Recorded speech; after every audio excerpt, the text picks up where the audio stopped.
নৌকাগুলি ভৈরব থেকে ছেড়ে সুনামগঞ্জের পথে আসার পথেই কুয়াশা অনেক, যার জন্য হঠাৎ করে কুয়াশা পড়ে গেছে। এই যে নৌকাগুলি চিল্লাইতেছে দেখেন।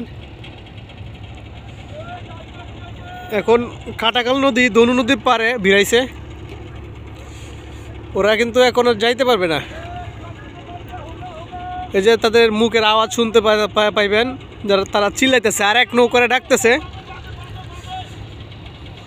বলতেছে বামে বামে বামে ডানে ডানে। ওই যে নদীর পার, কুয়াশা অনেক।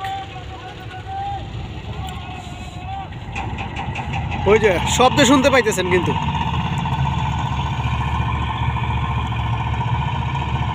তারা কিন্তু এখন ছাড়ে যেতে পারবে না। যাইলে অন্য ছোট ছোট নৌকাগুলো যে নদীর পার দিয়ে আইবে মানে আসবে, তারা তখন যে অ্যাক্সিডেন্ট দুর্ঘটনা ঘটায় ফেলবে। তার জন্য মনে করেন যে এখন এই মুহূর্তে একটা আশ্রয়স্থল নিছে, তারা এখন নদীগুলো পারে নৌকাটা ভিড়াইতেছে। বড় স্টিমার কিন্তু এগুলো দেখছেন কত বড়। কুয়াশার জন্য কিন্তু তাদের নৌকাগুলো দেখা যেতেছে না, এই যে একটার পর একটা।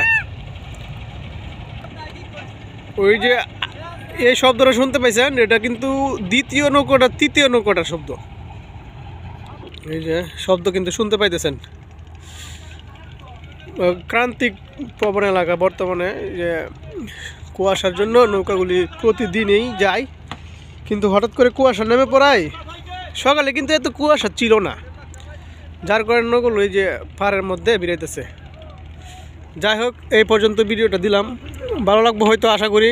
দেখছেন আমাদের হাওড় এলাকায় নদী পার হইতে কতটা কষ্ট, আবার কুয়াশার সময় তো এই যে নৌকা আরেকটা কিন্তু ভিড়তেছে, পারে ভিড়তেছে, আস্তে আস্তে ভিড়তেছে, না হয় যে নদীর পারে লাইগও যেতে পারে। এই যে দেখেন কত কুয়াশা।